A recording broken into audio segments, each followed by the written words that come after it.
All right, everyone. I hope you're all doing excellent. We're trying to make this the final dash to getting the FC started up, running, ready to go. So right here, sitting on the old 13B, we have, is it hot? Still warm. Jeff just welded on our dash 10 fitting for the oil filler neck. So this is going to act as our oil catch can breather. So I'm going to get this cleaned off a little bit and paint it up so we can put this back on and let that start drying. The next thing we want to tackle is we're both rather dissatisfied with how the exhaust ended up.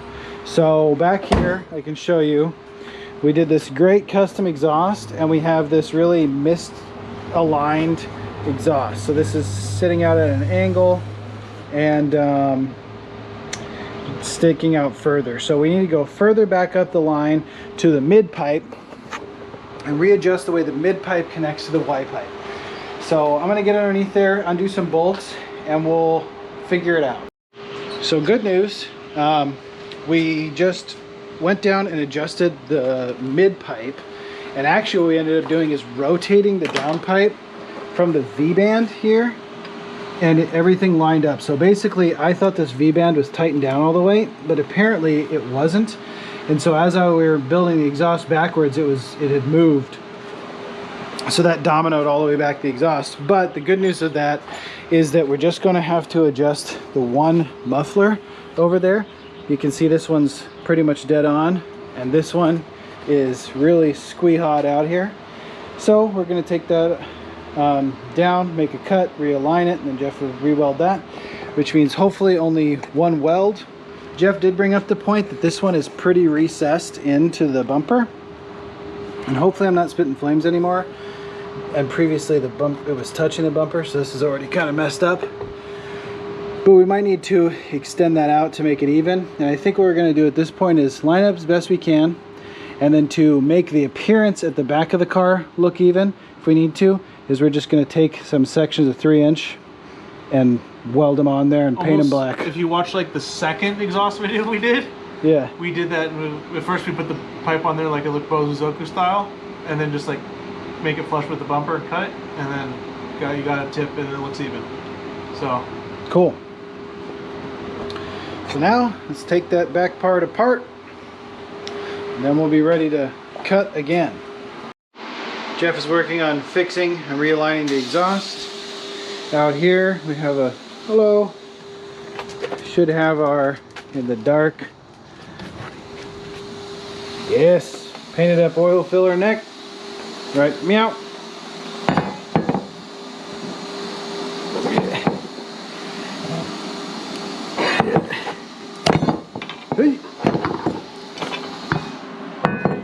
Beauteous. So I'm going to go ahead and throw this on to complement our new oil filler neck. Let's get this beauty right on. Meow. Excellent. And now what I need to do is take this dash 10 fitting. It's going to screw on right in here. And it's going to follow the same route, beautiful, as these power steering lines do underneath. And it's going to bring a dash 10 line all the way to the oil catch can here, which has its own dash 10 fitting. So I need to go ahead and make that line now. Jeff's still welding. So that is now connected. It looks great. My only concern obviously is that as we fill with oil, it's going to come out there a little bit, but I don't think so. We put it up slightly at an angle from the base of the oil filler nut, so we should be good to go there.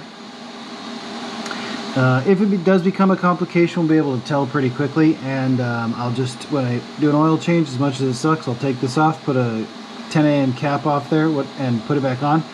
But I don't really have any other good angle to go from, and that's just super clean install. Goes all the way down under here, right up here, the oil catch can. The oil catch can does have a little drain off the bottom, which is how we're going to tell if oil is backing up in there. And Yeah, but what this means, essentially, is that we're ready to start putting fluids in. So I think we're gonna start filling her full of all the juice. But before we get to fill, we need to drain one more thing. And that has probably not been touched since the 80s, which is this differential. Actually, I know it's dark under here, but that fluid looks really good, which is a good sign. It's completely clear. I see no metal coming out of there. So that's great news. Now we pour the sacred fluid into the engine, spilling a little bit immediately. That's for good luck.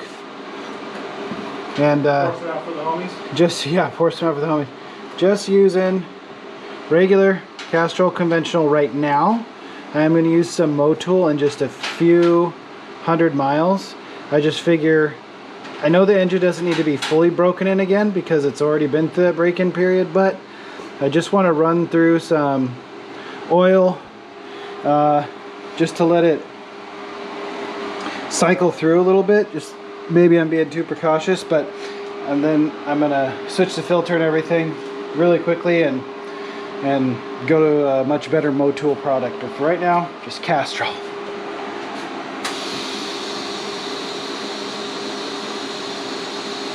Oil's in.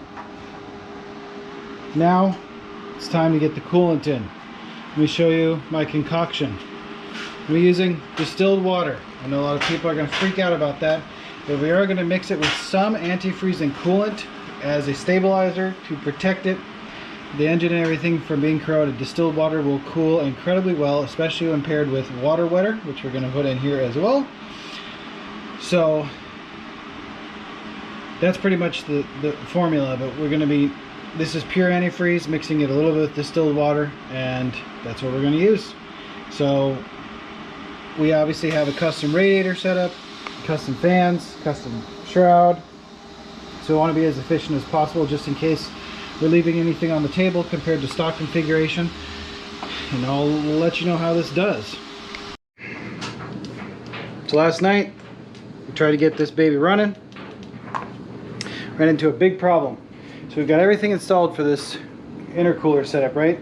Well, right down here, let me snake you in there. On this inlet, I circled it in purple, there is a pinhole leak in the weld. So this piece was giving Jeff a ton of trouble. I tried to clean it as best I could, but you know, just wiping stuff with acetone, especially on aluminum, is not always enough. And it was constantly like popping and exploding as he was welding it, so it didn't do too well. So obviously, lesson learned, we should have pressure tested it before we went ahead and installed everything. But so the complicated thing about that is that to get the radiator out, we have to take everything out. We have to remove the intercooler, all the piping, get that unbolted, move it out, get the shrouds off, and then undo the bolts that hold the base of the frame in, but that means I have to remove the oil lines, everything, to get those bolts to pull the radiator out. So we set ourselves up for not the best scenario. However, Jeff is pretty confident he can weld just that one hole while it's on the vehicle. So hopefully, fingers crossed, we don't find any other ones. However, if we do, I think I have a backup plan, which is I want to make it eventually be able to, with this design, be able to take the radiator off without taking all that stuff off. Probably still have to take the intercooler off, but be able to remove that. And I think mostly it's just cutting a little bit more of the original radiator support inside the front of the FC's frame. So if we get to that point, we find another leak, we will go ahead and do that. But for right now, Jeff's at work tonight, so I'm going to just get the transmission and differential filled and then mess around on the Haltech a little bit, see if I feel confident that this baby's gonna start. So while we're waiting for Jeff's help to fix that radiator, let's go ahead and fill up our differential and transmission. Differential, we're gonna go ahead and fill it up with top of the line Gear 300 LS Motul. It's a 7590, 100% synthetic, beautiful. Motul has these cool little like collapsible filler cap deals. Makes it a little bit difficult to use with the pump, but you can take your regular store pump and just squeeze it on down in there. So let's fill this baby. Ooh, it's green. Okay, same thing for the transmission. We're going to fill it up with Gear 300, the non-LS version, 7590 from Motul. You can see I got the blowtorch out here because my fill plug was sealed in there very, very tightly and couldn't get it out. But after copious amounts of application of heat, we got it out. But the thread locker I put on there sure worked. Here goes Jeff attempting the repair of this radiator in this precarious position. Do you need more light or anything? No, because this is going to create plenty of light. It doesn't matter, you know, as soon as this strikes, this dims and I can't see anything besides. Yeah, but I mean just to get yourself positioned down there or anything? No. Okay. I'm just, you know, making sure I got my switch here and everything's comfortable. Because I can pretty much hit it like just right here. Okay. And just wet that out and then just fix that small little pinhole in the exploding area. So, here we go.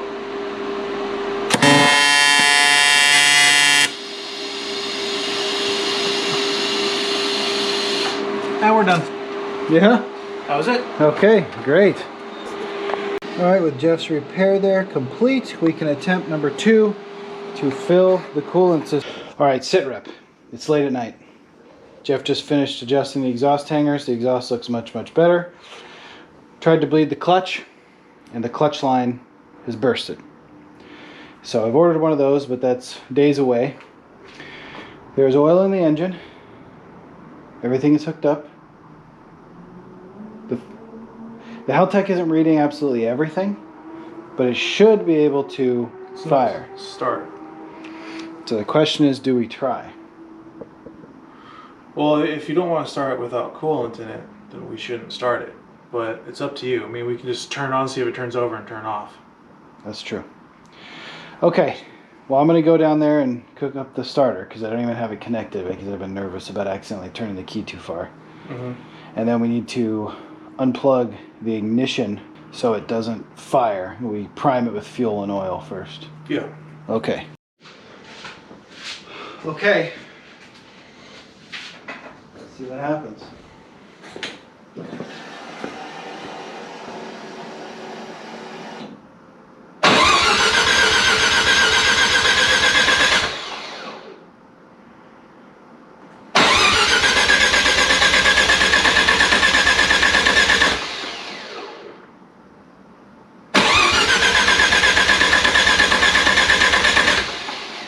Oil pressure's not going up very high.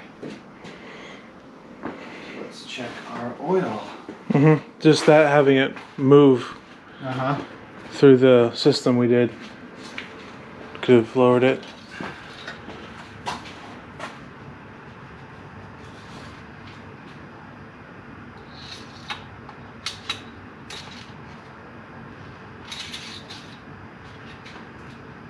Yep. Pulled a lot of oil through, so let's top her off.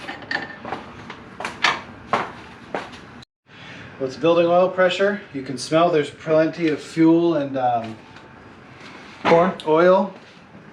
So let's plug in this ignition relay and see what happens. All right, the radio keeps turning on. Oh boy.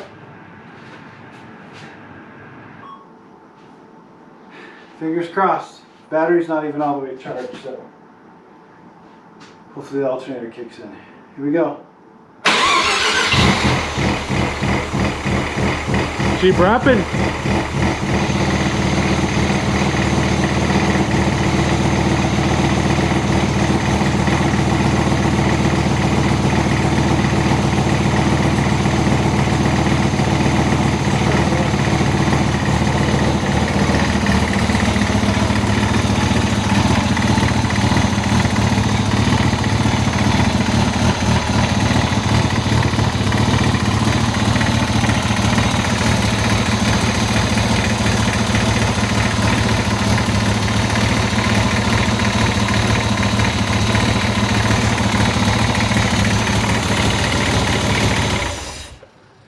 Well, pretty shaky. there's definitely a exhaust leaks. Yeah? Yeah, definitely the V-band I don't think is tight. Okay. And this is sitting on the turbo. Well, she started. She didn't sound too happy. The alternator's not kicking on, which is a big bummer.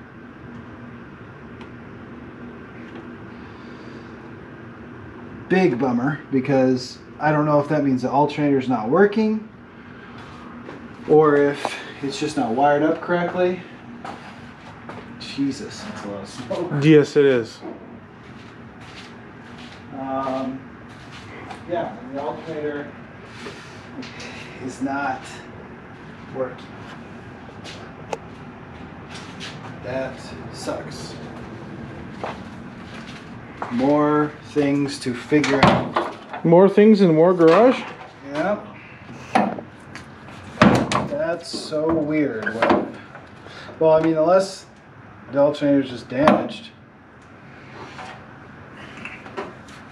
Don't know. But she started. Well, she fired right up. That's Yeah. that's good news. But Bad news is it's smoky.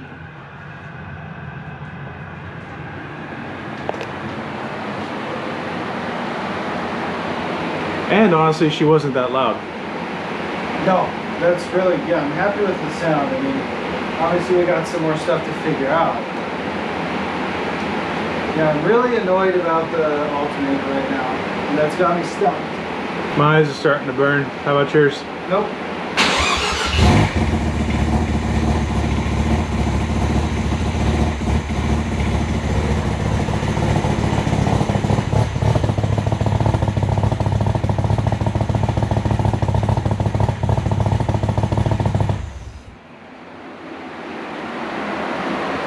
Weird. Weird, weird, weird.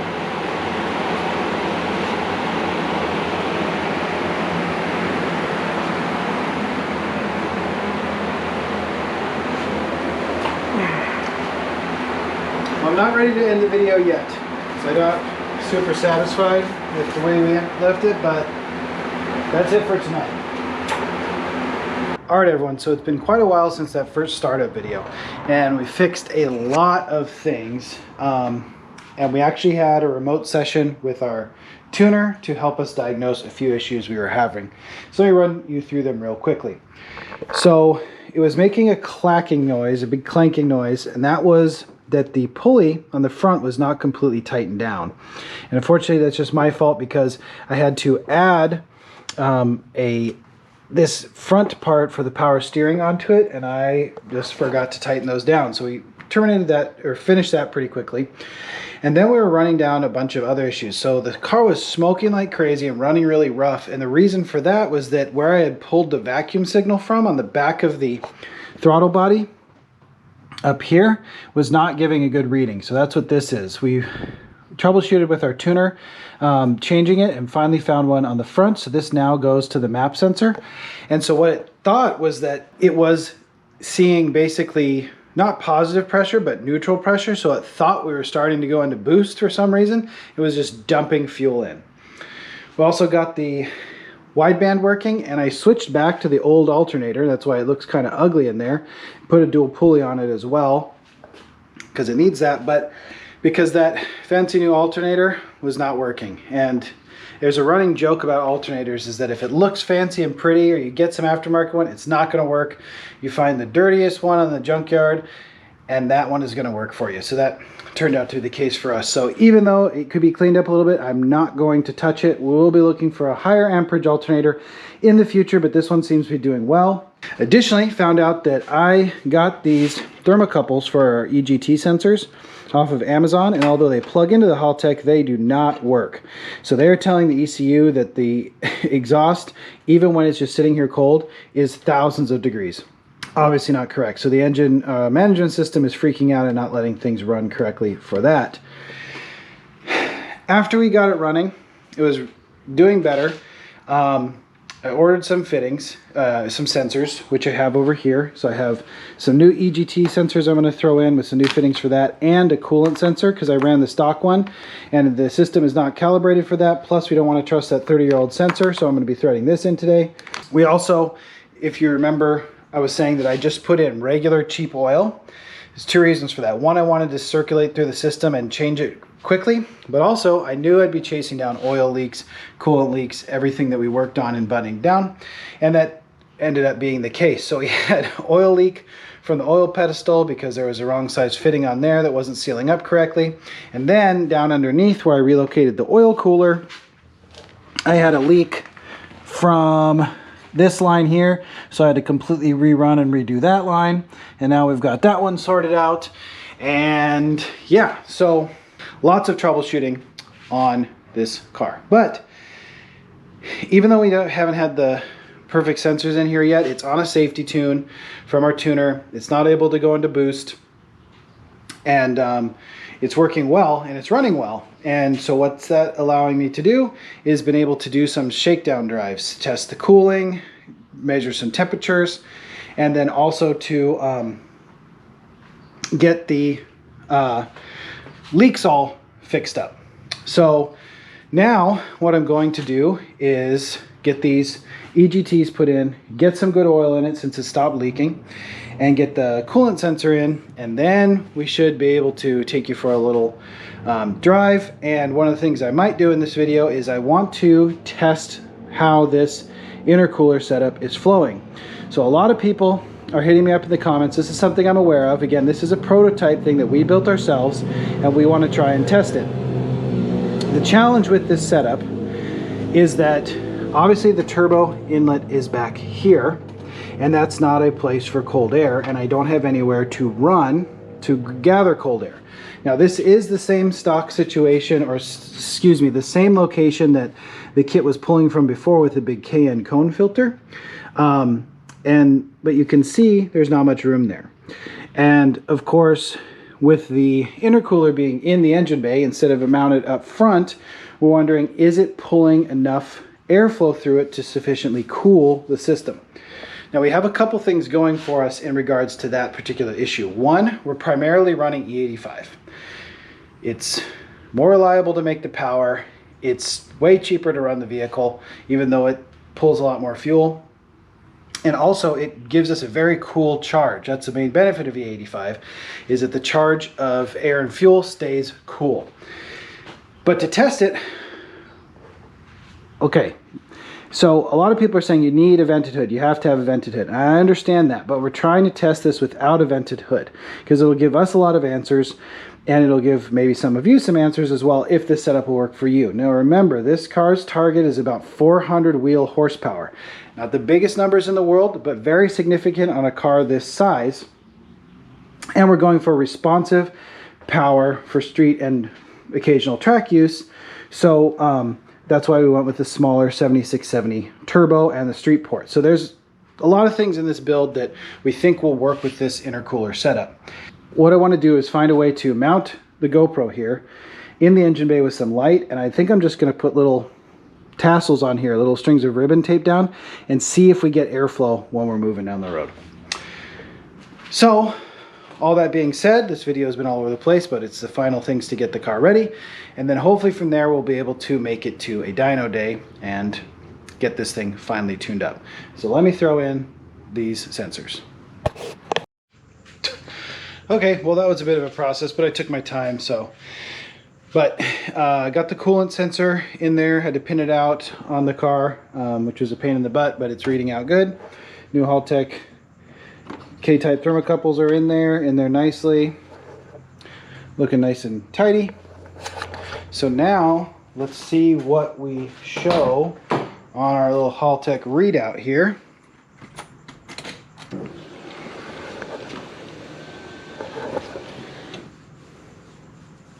So this is good. I know I'm not comparing apples to apples because it's cooled down a little bit, but the coolant temp sensor, the stock one, was not calibrated because I had this different type in the car before, the Haltech sensor, and it's reading significantly lower on the coolant temperature right here, which is good. It's about 10 degrees. So obviously with the custom intercooler and radiator setup with the spall fans on it and the ducting, we're trying to see if we're able to keep the car cool. The good news is, even when it was reading higher, it was getting to 189, and then fans would kick on. It would maybe touch 191 if I was sitting there in traffic, but then it was cooling down to the right temperature, especially after I got a good bleed on the coolant system. So I can just hit it right now. We should get a good startup and show you guys how it's running now.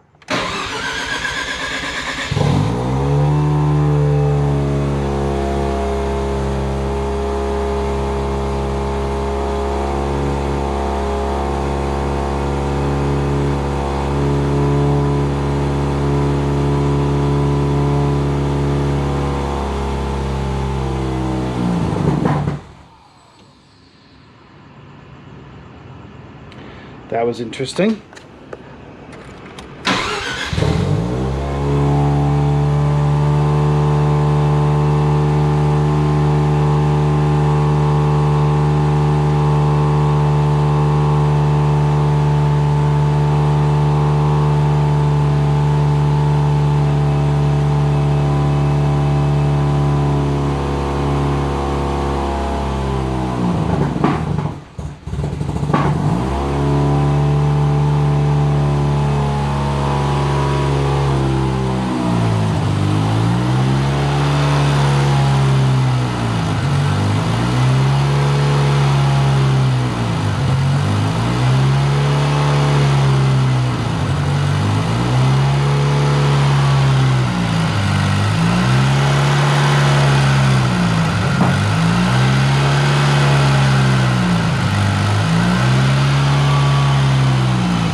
Okay, so let's try that again. I think it had some calibrating to do, or just realizing what was going on.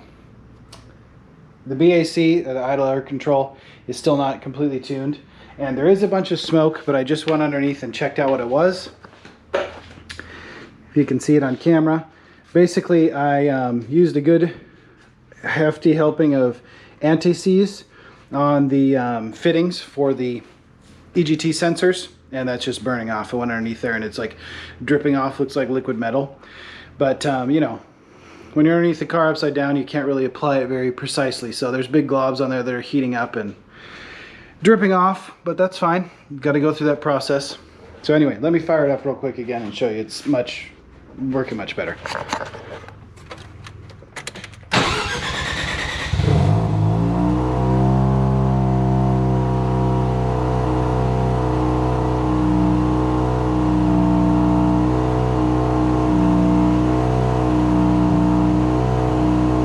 There we go.